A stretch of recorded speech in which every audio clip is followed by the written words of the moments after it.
I want to tackle the issue of using the Pro Poker Tools simulator, because if you don't know how to use it properly, you might be a Razz Donk.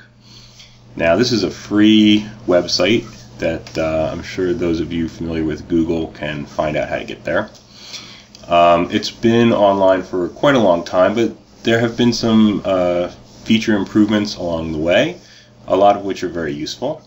So I just want to go over this briefly. I realized that you can play around with it yourself. You can look at the help function on the website as well. You don't necessarily need to watch this video to learn how to use it, but the price of using it incorrectly is pretty steep.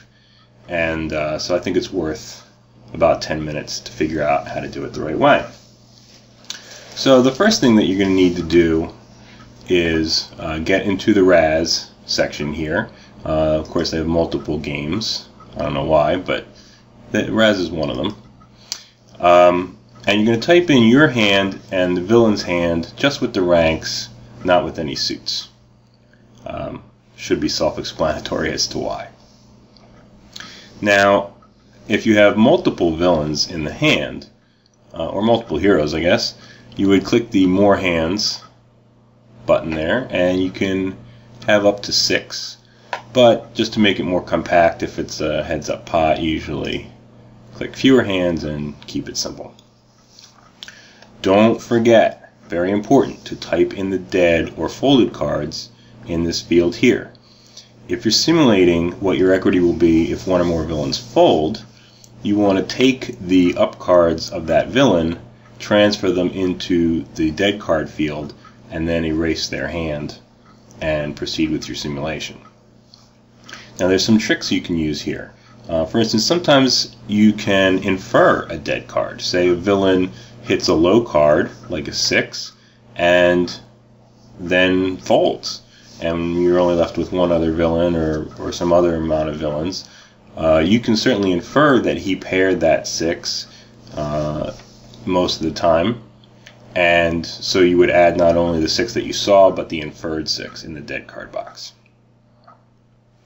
Now, the down cards, your first, second, and 7th card of each hand, they can be represented by a range instead of a precise rank. And if you click on syntax help here, it shows you this kind of syntax, where normally you just spell out the exact rank of the cards. But for instance, if you just want to assign a random range to a particular card, you can use an asterisk. If you want to assign a range of any X or lower, you would use X minus syntax. And any X or higher, you would use X plus.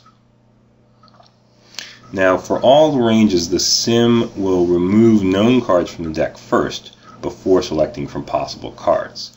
So if you say something like 4 minus, and there are 3 aces and 3 deuces already dead, either in somebody's hand or in the dead cards, there's only 1 ace and 1 deuce that it can select from that range, but it can also select 3s and 4s.